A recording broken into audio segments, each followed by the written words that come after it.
My approach to arranging is quite instrumental in the sense that it comes, even when I'm writing for the voices, it comes from my instrumental background.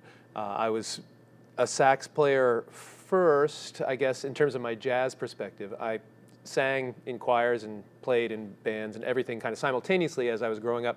But when I started focusing on jazz, it was through the eyes of an instrumentalist. So I was studying big band writing and small group, three-horn writing and sax soli kind of stuff. So my writing really grew out of that approach. And when I became interested in vocal groups, it was through groups such as Manhattan Transfer and the Hi-Los and Singers Unlimited. And so I started transcribing a lot of that style. And of course, that writing is very instrumentally based in terms of the harmonic vocabulary, some of the rhythmic sensibility, and that close voicings that they use. So it kind of comes out in an instrumental approach, kind of approaching the voices almost the way you would a sax section or a small horn section.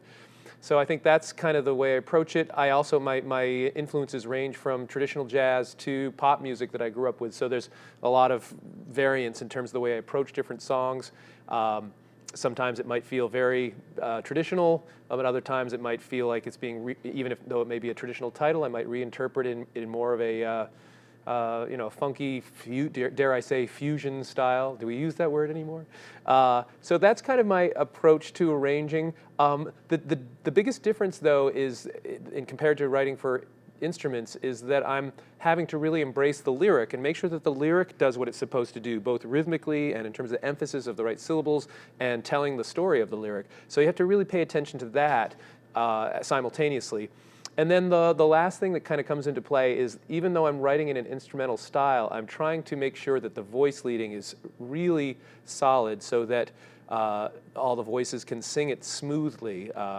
We don't have the luxury of pushing down a couple of fingers or a valve or something to make the right note come out. So you want to make sure that the voice leading is really smooth so that everybody feels confident about their parts. As far as a favorite chart that I love. Some of the Singers Unlimited stuff, I think, is stuff that I was really influenced by. There's that whole album of Singers Unlimited with Rob McConnell that was one that I used to listen to all of the time and transcribe various sections of some of those. In particular, I remember Spring Can Really Hang You Up the Most as being one of my favorites. So that's probably one of my favorites in terms of things that have influenced me over the years. And I'd also have to say Berkeley Square was a favorite in fact, it was the first thing I transcribed from Manhattan Transfer back in the day.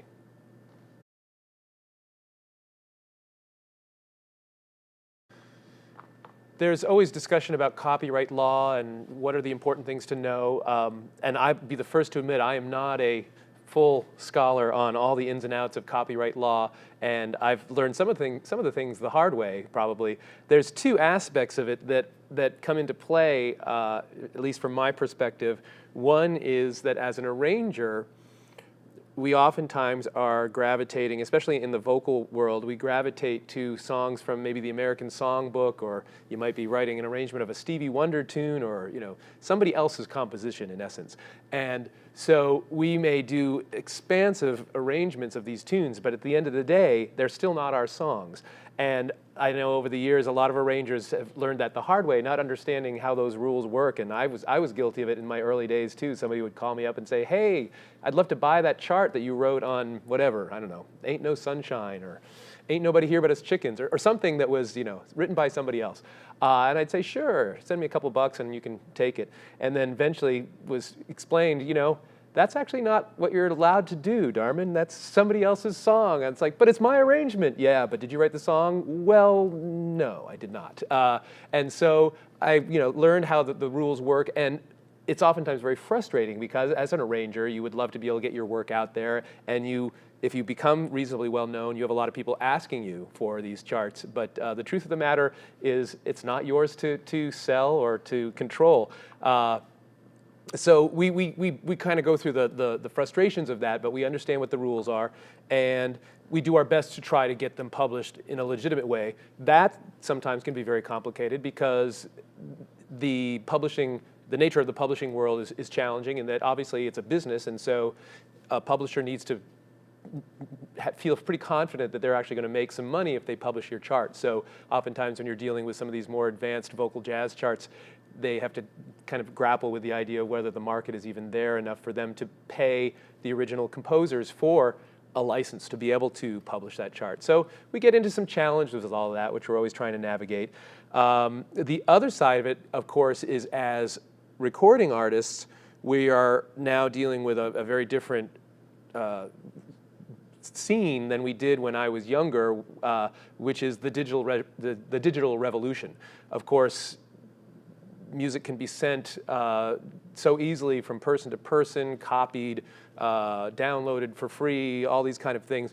And so we're working very hard to try to encourage younger students and younger fans to understand that music is not something to be just tossed around with disregard to the original owners. So we're always trying to encourage people to purchase music, whether it's and also to purchase arrangements as opposed to just throwing PDFs around to everybody. All that kind of stuff is we're trying to encourage that, but that's a challenging kind of uphill battle, and also the nature of things changing with companies such as Spotify and Pandora and those kind of things.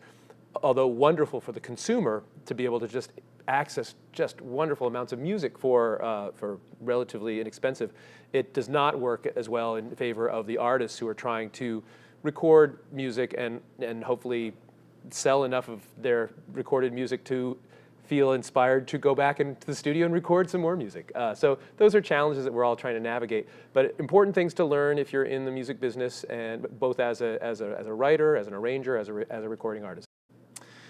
As most of you know, I imagine all of you know at this point, Steve Zagri passed away recently, and it was a great loss for the jazz community and the vocal jazz community in particular.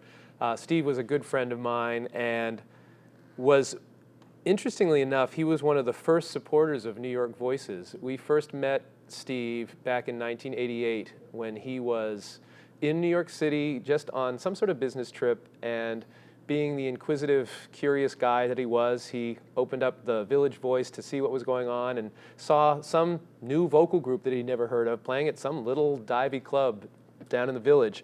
Came down to check it out, and it was New York Voices on one of our earliest gigs, probably our 5th or 6th gig, probably, when we were first getting started. And he loved what we were up to, and he introduced himself. We met that night and stayed in touch right away, and he just kept tabs on what we were doing, and as soon as we had our first album out, he contacted us right away and said, all right, when are you going on tour? And we said, well, we're planning something in the fall. He said, okay, put me down as the first gig. And so our first concert on our national tour back in 1989, where we were on the road for about 10 weeks, we drove out to Western Michigan University to play our first national concert. And we were friends ever since. He would bring us out on a regular basis, and he also invited us out to teach at his summer camp, and we were oftentimes part of his Steve Zagri festival that he would do in New York every spring. And he also was so encouraging to all of us, not only as performers, but also as educators. He really helped mold me as an educator, encouraged me to get into education more and more, and so I feel that I'm so thankful for what he did for me in terms as a friend and as an educator and as a mentor. It was a very sad loss, and his influence over the vocal jazz world has been huge and is going to continue through the lineage that he has set up, the students that are throughout the country and throughout the world that are out sharing their passion and knowledge of vocal jazz. And New York Voices is so thankful that he was a part of our lives, and we hope to help continue that lineage.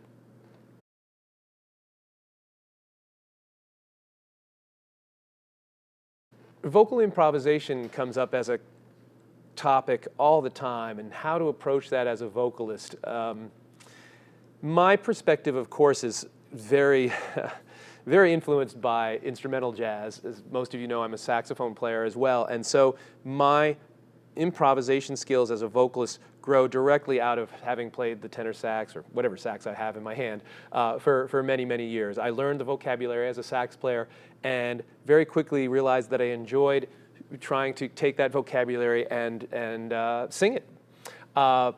That, of course, is a great way to do it. Now, not every vocalist is going to start playing saxophone when they're 10. So it doesn't always work out that way. But the next best thing is to be listening to instrumental jazz, and not just vocalists, but listening to instrumentalists. Of course, listen to great vocalists who are good scat singers, but listen to instrumental jazz, listen to wonderful sax solos, piano solos, trumpet solos, trombone solos, you name it, and try to really digest what is going on in that vocabulary. We really try to treat it like it's a language, in the sense that if you're learning if you start learning a foreign language, it's a step-by-step process. At first, you're just learning some very basic words, and you're not even close to being able to use them in a sentence, but you're getting very basic structure points to be able to grow from. And if you spend enough time, you can start thinking about sentence structure and communicate a little bit, but it's still going to be kind of awkward and rough, but you're getting there.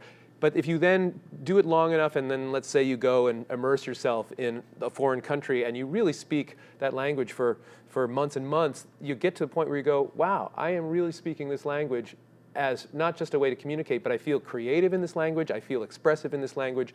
And that's what really finely tuned jazz musicians do, whether they're instrumentalists or vocalists. They have lived in that vocabulary to the point that it's not something that is scary, it's not something that's hard to navigate, it's just a way of communicating. The bebop vocabulary, the history of jazz, post-bop, blues, you name it, all those things coming together. One of the misconceptions is often this idea of like, well, I don't want to just imitate other people, I want to be my own voice. I get it, but in the same way that we learn a language, whatever our primary language is, we learn from our parents, we communicate that way, and we're not just mimicking what other people say. Once you learn the language, you become your own person, and you are able to have spontaneous conversations, be very creative in your native tongue. Jazz is the same way. So you want to learn from the masters, make it your own, and then be able to communicate and express yourself in that fashion.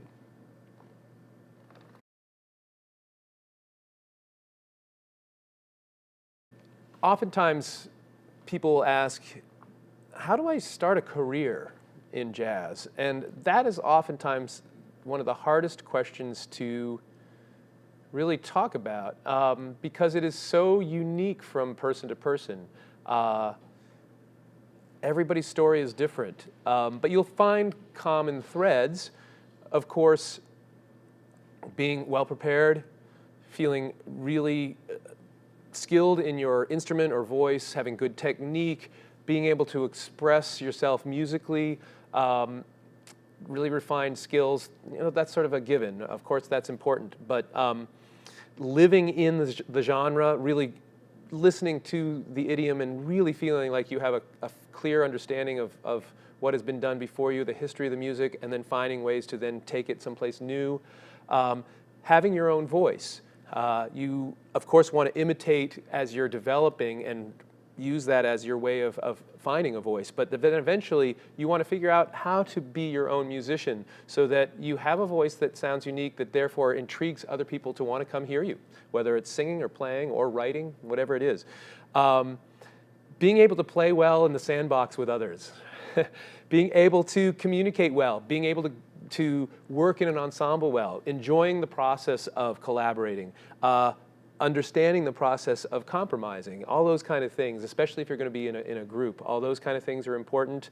I can tell you from firsthand experience, the New York Voices have had numerous people play in our band over the years in our rhythm section, and we have some guys that have played a handful of gigs, and then we've kind of said, yeah, they're great, but this doesn't feel like as an energy that they really come and support what's going on as a collective. And other people who we've played with for over 20 years, because not only are they good players, but they are so supportive, and their energy as a person on the road is fun to be with, they're fun to hang out with. It's a positive experience all the time. And so those kind of things really help lead you down the path of having a real career.